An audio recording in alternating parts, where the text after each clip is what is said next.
আসসালামু আলাইকুম সালাম মোহতারাম হাজিরিন, আবার চলে আসলাম আপনাদের সামনে নতুন একটি ভিডিও নিয়ে। আমরা এখন যাচ্ছি ময়মনসিংহ জয়নুল আবেদিন পার্কে।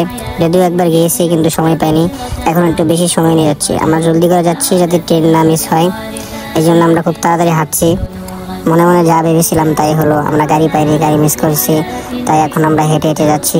আমাদের যেতে হবে বাড়িগাঁও, তারপর বাড়িগাঁও থেকে অটো নিয়ে আমাদের যেতে হবে কালীবাজার। কালীবাজার থেকে আমরা দেখি সিএনজি নিয়ে যাবো ময়মনসিংহ। আজকে রোডটা ছিল অনেক বেশি, তাই খুব কষ্ট হচ্ছে, তারপরেও হাঁটছি। যাই হোক, আমরা বাড়িগাঁও এসে একটি গাড়ি পেয়ে গেছিলাম, তাই আমরা সেই গাড়িতে করে কালীবাজার উদ্দেশ্যে রওনা হয়ে গেছি। এখন আমরা যাবো কালীবাজার। সেখান থেকে একটি সিএনজি নিয়ে আমরা যাবো ময়মনসিংহ। অনেকদিন ধরে ইচ্ছা করছিলাম, কিন্তু বৃষ্টির কারণে আমরা যেতে পারিনি, তাই এখন যাচ্ছি। আপনারা আমাদের সাথেই থাকেন। কালীবাজারে এসে আমরা সিএনজি পেয়ে গেছিলাম, তাই আমরা সকালে সিএনজিতে উঠে পড়লাম। এখন আমরা রওনা দিয়েছি ময়মনসিংহের উদ্দেশ্যে। অনেকদিন ধরে ঘোরার ইচ্ছা ছিল, কিন্তু এবার ঈদের পর আমরা কোথাও ঘুরতে যাইনি, তাই আমরা সকলে মিলে ময়মনসিংহের উদ্দেশ্যে রওনা দিয়েছি। সেখানে গিয়ে আমরা সকলে কিছু ফটোশ্যুট করব এবং শিল্পচর্চা এলাকাগুলো ঘুরে ঘুরে দেখব এবং আপনাদেরকেও ঘুরে ঘুরে দেখাবো। তারপর আমরা ময়মনসিংহ চলে আসলাম। ময়মনসিংহ গাড়ি থেকে নামার সাথে সাথে জোহর নামাজের সময় হয়ে যায়। আমরা সকলে জোহর নামাজ পড়ে নিলাম এবং কিছুক্ষণ রেস্ট করার পর আমরা সকলেই আবার জয়নুল আবেদিন পার্কের উদ্দেশ্যে রওনা হয়ে গেলাম। ময়মনসিংহ থেকে একটি অটো নিয়ে আমরা এখন যাচ্ছি সার্কিট হাউসের দিকে। সেখান থেকে আমরা যাব জয়নুল আবেদিন পার্কে। কিছুক্ষণের মধ্যে আমরা চলে এসেছি জয়নুল আবেদিন পার্কে শিল্পচর্চা এলাকায়। এখন আমরা ভিতরে ঢুকবো এবং সুন্দর সুন্দর দৃশ্যগুলো দেখবো এবং আপনাদেরকেও দেখাবো। আপনারা আমাদের সাথেই থাকবেন। যারা আমাদের চ্যানেলে নতুন আছেন বা পেজে নতুন আছেন, তারা আমাদের চ্যানেলটি সাবস্ক্রাইব করে দিবেন এবং পেজটি ফলো করে দিবেন এবং ভালো লাগলে ভিডিওটি শেয়ার করে দিবেন। ভিতরে ঢোকার সাথে সাথে দেখি সকলে ডাবল হয়ে এসেছে, শুধু আমরাই সিঙ্গেল একা। প্রচণ্ড রোদ থাকায় আমরা ভাবলাম যে নদীর পাড় থেকে ঘুরে আসা যাক। সেখানে একটু বাতাস ছিল, তাই আমরা সেখান থেকে বাতাস খেয়ে আসলাম এবং ঘুরে আসলাম। কত সুন্দর নদী, সকলে এখানে বসে আছে, বসে বসে বাতাস খাচ্ছে।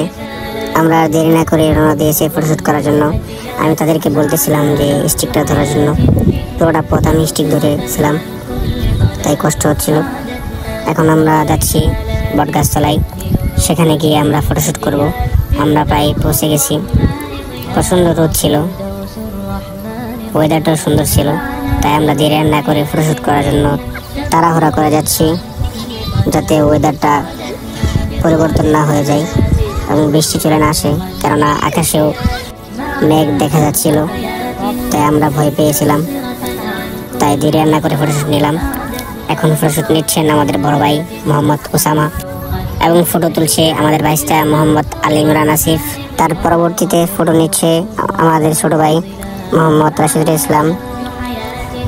তার পরবর্তীতে আমি ফটোশ্যুট নিলাম এবং আমার ফটো তুলে দিচ্ছে আমার বড় ভাই মোহাম্মদ ওসামা এবং আমার পরবর্তীতে ছবি তুলবে আমার ভাইস্তা মোহাম্মদ আলী ইমরান আসিফ।